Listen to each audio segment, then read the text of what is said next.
예배 찬송, 예배 안에서 하나님을 부르는 노래, 그걸 오전에 말씀을 들으면서 생각하게 됐는데요. 이 시간에는 초기 교회는 어떤 찬송을 했을까? 그 점을 좀 성경 구절을 찾아가면서 말씀을 듣겠습니다. 우리가 예배에서 예배의 요소인 찬송이 예배에서 분량이 많이 차지한다고 했는데, 이 찬송은 사람이 만들어낸 것이 아니고 하나님께서 가르쳐 주신 말씀에서 나온 거죠. 그래서 성경 말씀에서 근거를 둔 것이어야 하죠. 가사는 물론이고 심지어 곡까지도 하나님께서 받으실 만한 곡이어야 하죠. 자, 그런 점에서 이 시간에는 초기 교회가 어떤 찬송을 했을까, 그 점을 구절을 좀 보면서 말씀을 듣겠습니다. 오전에 예배 찬송이 무엇인가 하면서 히브리서 13장 15절을 근거로 해서 생각했는데요. 히브리서 13장 15절을 보면, 그러므로 우리는 예수로 말미암아 항상 찬송의 제사를 하나님께 드리자. 이는 그 이름을 증언하는 입술의 열매니라. 찬송의 제사, 하나님의 이름을 증언하는 노래. 찬송의 제사는 하나님의 이름, 즉 하나님을 사실 그대로 증명하는 노래, 이게 찬송의 제사이다. 찬송의 제사의 성격이 있는데 그것은 다음 주에 좀 더 보기로 하고, 예배의 찬송은, 예배 안에 부르는 찬송은 하나님을 노래하는 것이니까 하나님을 사실 그대로 이렇습니다 하는 노래여야 하겠다. 하나님이 어떤 분인지를 노래하는 것이어야 하겠다 했습니다. 이제 하나님을 합당하게 노래하려면 알아야 하죠. 그러니까 말씀으로 이렇게 돌아가서 자꾸 하나님이 어떤 분인지, 어떤 일을 하신 분인지를 알고 노래해야 하겠다. 찬송의 제사에서는 한 세 가지를 생각해야겠습니다. 하나님을 알아야 한다는 것, 이제 우리가 제사장이니까, 그리스도 안에서 제사장이니까 하나님을 알아. 구약의 제사장들이 하나님을 모르고 성소에 들어가서 예배하지 않았죠? 하나님을 전혀 모르고 성소에 들어가서 제사하는 법이 없죠. 그러면 제사를 하나님 받으실 수 없죠. 그처럼 우리가 제사장으로 하나님을 자꾸 알아가는 것이 중요하다. 그리고 찬송이 이제 제물인데, 그 제물인 찬송의 가사는 하나님의 이름을 증언하는, 그러니까 하나님이 잘 나타나야 하겠다. 그리고 곡은 그 가사를 잘 가리지 않고 살려주는 것이어야 하겠다. 가사를 뒷받침해주는 정도, 그것을 오전에 생각을 했습니다. 이렇게 찬송을 구체적으로 배우는 이유는 예배에서 찬송의 역할 때문입니다. 예배에서 찬송의 역할이 매우 중요하죠. 우리의 마음이 하나님을 향하게 하는 것이기 때문에 찬송이 매우 중요하죠. 그러니까 예배 찬송으로 합당한지 아닌지 쉽게 분별하는 것 하나, 예배 찬송으로 합당하냐 아니냐 쉽게 분별하는 것. 첫째는 하나님을 향하게 하느냐, 사람을 향하게 하느냐, 그걸 보면 쉽게 분별할 수 있고, 둘째, 예배의 흐름을 도와주느냐 아니면 예배의 흐름을 막아버리느냐, 그걸 보면 좀 합당한 찬송인지 아닌지 알 수 있고, 셋째, 교인들, 회중의 마음을 하나로 묶어주느냐, 회중의 마음을 다 분산시켜버리느냐, 그걸 보면 예배 찬송이 합당한지 아닌지 알 수가 있습니다. 세 가지죠. 하나님을 향하게 하느냐, 사람을 향하게 하느냐, 예배 흐름을 돕느냐, 막느냐, 또 회중의 마음을 한 마음으로 묶어주느냐, 분산시켜버리느냐, 이 세 가지를 생각하면서 찬송을 보면 쉽게 분별할 수가 있습니다. 성경을 좀 찾으면서 최초 교회들이 찬송을 어떻게 사용했는지 좀 보십시다. 오늘 본문을 먼저 보면 42절, 그들이 사도의 가르침을 받아 서로 교제하고 떡을 떼며 오로지 기도하기를 힘쓰니라. 초기 교회, 최초 예루살렘 교회가 딱 형성이 됐을 때 사도의 가르침, 말씀의 가르침을 받아서 서로 교제하고 떡을 떼고, 이거는 성찬, 식사교제 붙여서 했는데요. 당시는 성찬식, 식탁교제 같이 붙여서 했는데요. 그리고 오로지 기도하기를 힘쓰니라. 기도했다 하는 것. 그리고 쭉 내려가서 47절에는 하나님을 찬미하며 하는데요. 찬송했다고 합니다. 하나님을 찬송하고. 이때 찬송이 무엇이었을까? 시편 찬송입니다. 예수님께서 말씀을 가르쳐 주신 것이 있을 거고 계속 가르쳐 가고 있고, 그리고 또 사도들이, 사도행전에 와서는 사도들이 또 깨닫고 가르친 말씀이 있죠. 주님께로부터 받은 말씀이 있고, 이런 말씀을 깨달아서 새로운 찬송을 불렀을 수도 있습니다. 그러니까 예루살렘 교회는 시편 찬송을 했고 새 노래를 했을 수도 있습니다. 또 마태복음 26장으로 가면, 마태복음 26장 17절부터 보면 요거는 예수님께서 새 언약을 세우시기 위해서 제자들을 불러 모아서 식탁 교제를 하는데 성찬식을 제정합니다. 성찬식을 제정하시고, 그리고 성찬식이 끝나고 26장 30절을 보면 이에 그들이 찬미하고 감람산으로 나아가니라. 성찬식 끝나고 이제 찬미하면서 감람산으로 갔습니다. 여기 찬미, 찬송, 요거는 시편을 말합니다. 시편 본문을 말합니다. 요때가 성찬식을 새 언약을 세우고 성찬식을 제정했던 요때가 6월절 기간이었거든요. 6월절, 그러니까 구약과 이렇게 교차 지점에 있죠. 맞물려 있죠. 요때 6월절 지키러 온 유대인들은 6월절을 지키는 거죠. 6월절이 되면 식사 때에 식사 준비된 것을 먹으면서 시편 113편, 114편을 불렀습니다. 그리고 음식을 다 먹은 후에는, 마지막에는 114편에서 118편을 불렀습니다. 이때가 6월절 기간이었으니까 성찬식 제정을 하시면서 예수님께서 제자들과 함께 데리고 찬미하면서 감람산으로 갔다 하는데, 그러니까 식탁 교제를 끝내고 제자들과 찬미할 때 한 시편 114편에서 118편을 불렀을 것이 분명합니다. 그 찬송을 부르면서 겟세마네로 올라갔죠. 예수님도 또 당시 제자들도 시편 찬송에 익숙해 있었습니다. 그러면 앞에서 본 예루살렘 교회도 시편 찬송을 부른 것이 틀림없습니다. 또 한 곳을 보죠. 고린도전서 14장 26절. 이거는 고린도 교회 상황인데요. 고린도 교회는 예루살렘 교회가 선 이후에, 한참 후에잖아요. 그리스 지역에서 섰는데,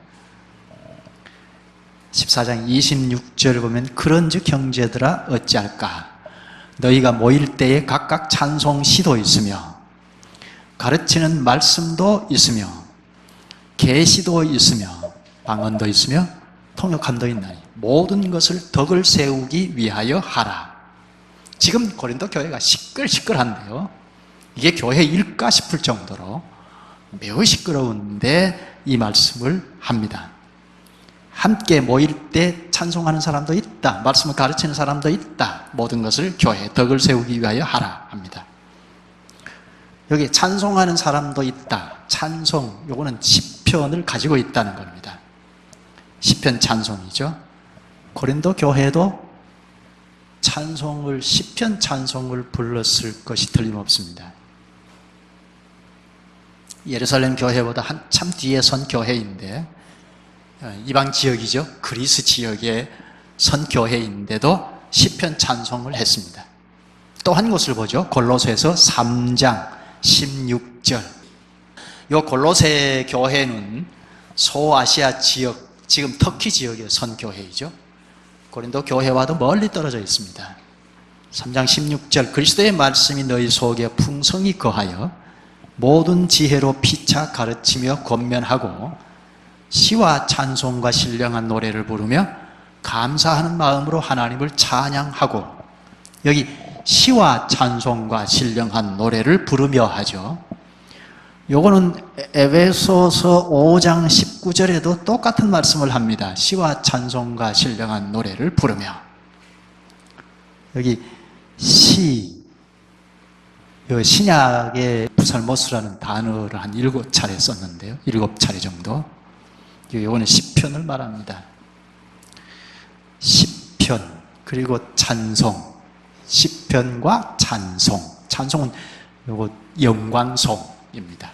이때 벌써 영광송을 불렀던 거죠. 그리고 신령한 노래.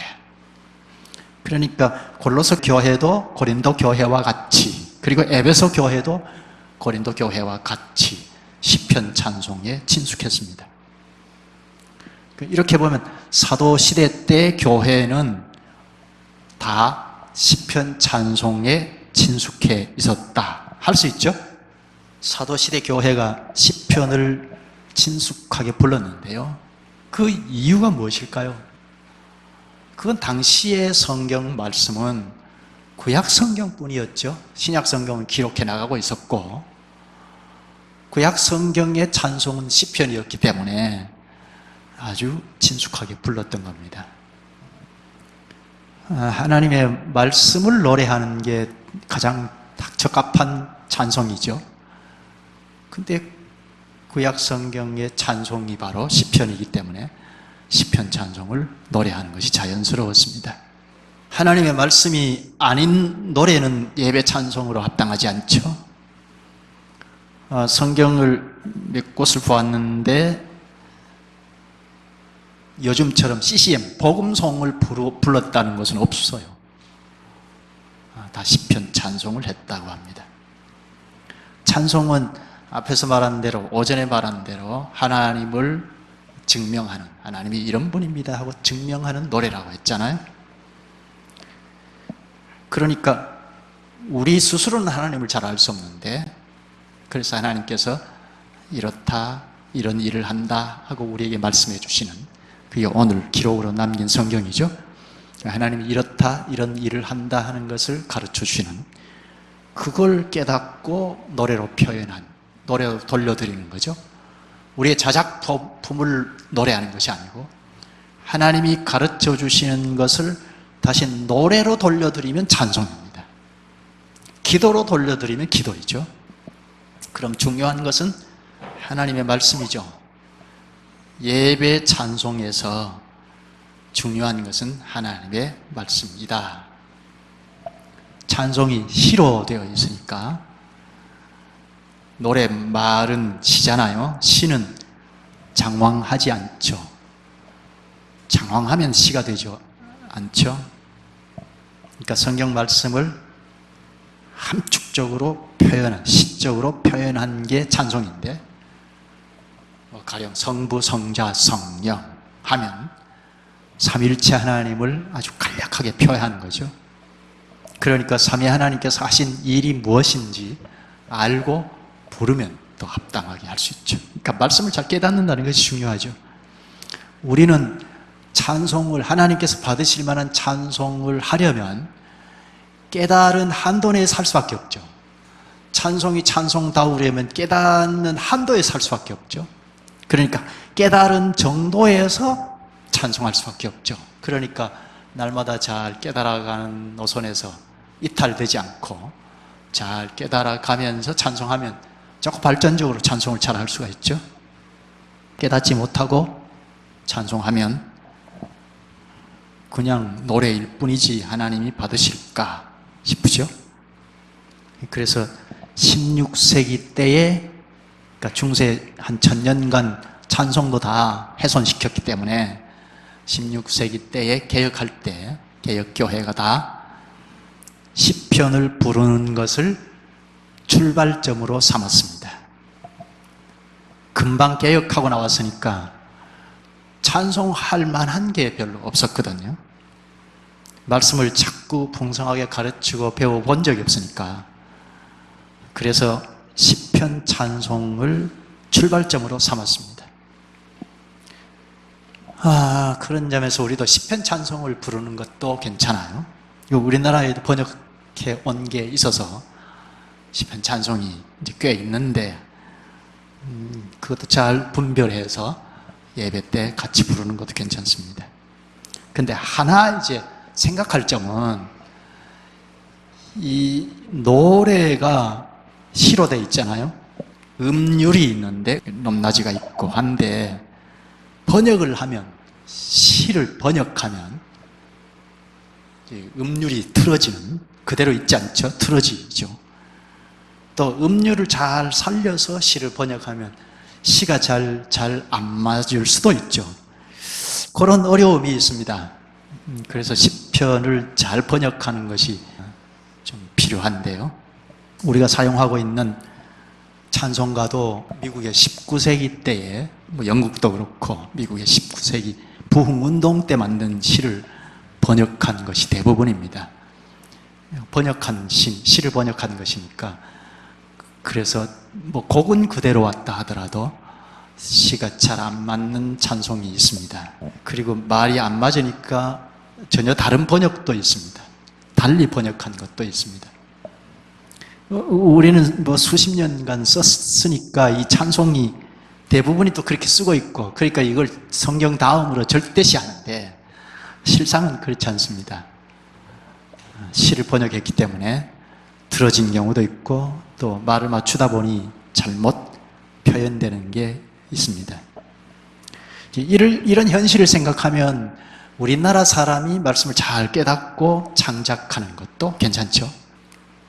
시편을 잘 번역해서 찬송하는 것도 좋고, 또 말씀을 잘 깨달아서 명료하게 풍성하게 깨달아서 곡과 가사를 붙여서 예배 찬송으로 쓰는 것도 아주 좋습니다.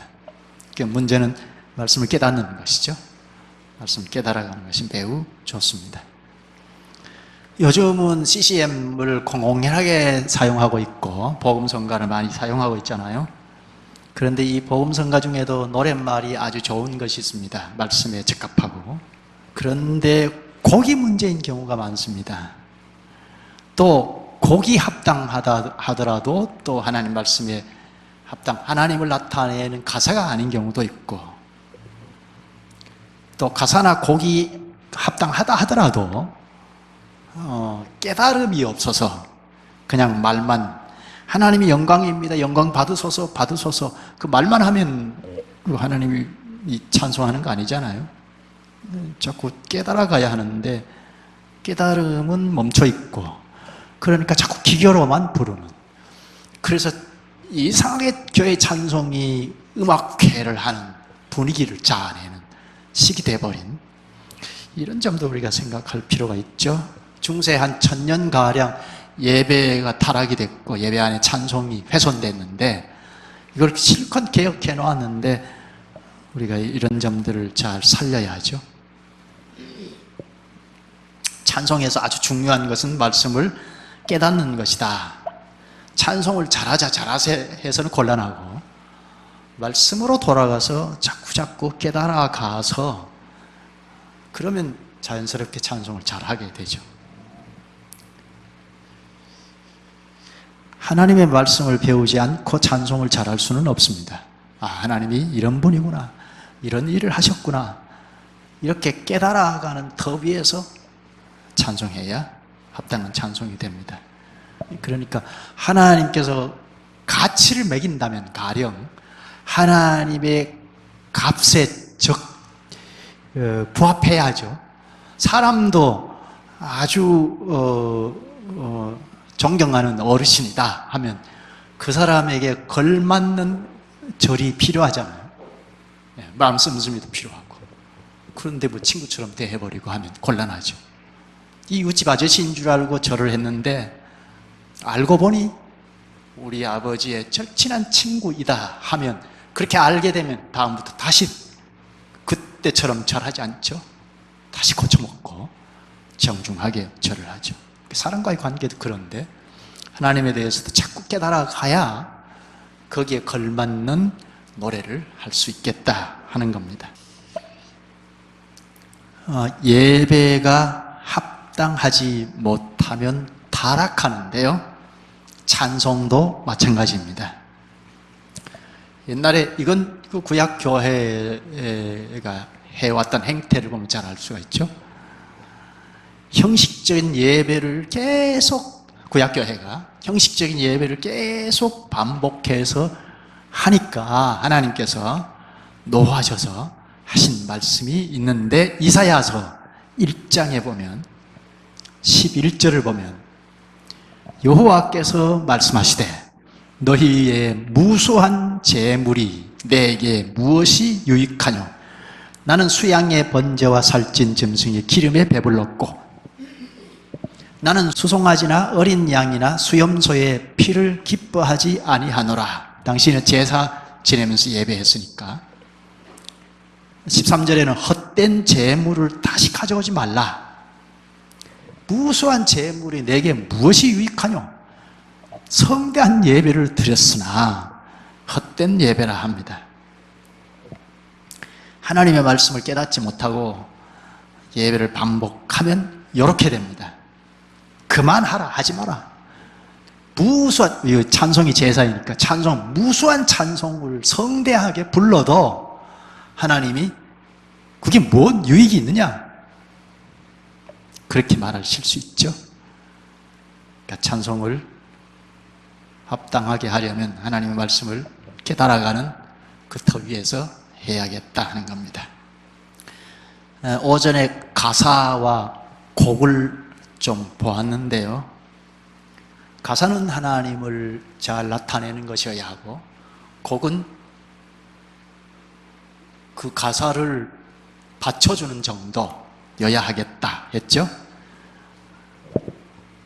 가사가 아무리 좋아도 곡이 그 가사를 덮어버리는 곡이면 예배 찬송으로 합당하지 않다 하는 겁니다. 그래서 개혁자 칼빈은 이렇게 말했어요. 교회가 허영심과 욕심에 찬 인간의 음악에 대한 오용의 위험성과 가능성을 제한해야 한다 했습니다. 아주 옛날에 어거스틴도 그와 같은 말을 했는데요, 음악은 가볍거나 경박해서는 안 되며 권위와 위험을 지녀야 하고 온전한 것으로 절제되어야 한다 했습니다.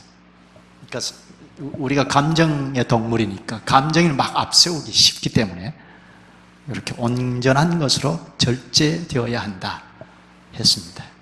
교회 음악은 단지 듣기에 감미롭게만 작곡되어서는 안 되고 노래를 부르는 동안에도 최상의 것은 음악이 아니라 무엇이 노래되어지는가 하는 가사에 비중을 두어야 한다 했습니다. 옛날에 어거스틴이. 예배 찬송의 목적은 하나님을 노래하는 것이니까 사람의 재능이 과시되는 그런 연주가 되어서는 안 되죠. 음악회로 전락해버리면 안 된다. 예배 찬송의 목적은 하나님 영광, 하나님이죠. 하나님께 영광 드러내는 것, 우리의 구원을 이루신 하나님의 은혜를 기리는 것. 그러므로 곡은 하나님을 드러내는 것이어야 하고 하나님의 사역을 드러내는 곡이라야 하겠다. 기도하시죠. 걸어가신 주님, 주님께서 이러한 분이고 이러한 일을 하신 분인 것을 노래로 표하는 것이 예배 찬송인 것을 깨우치시오니 감사옵나이다.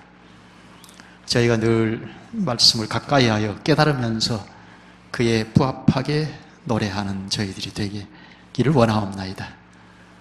주께서 가르쳐 주시는 말씀이 없이는 저희가 주님을 바로 노래할 수 없음을 늘 인식하게 하시옵소서. 언제나 주님을 바로 의식하고 찬송하는 저희들이 되게 하시옵소서. 예수님의 이름으로 기도하옵나이다. 아멘.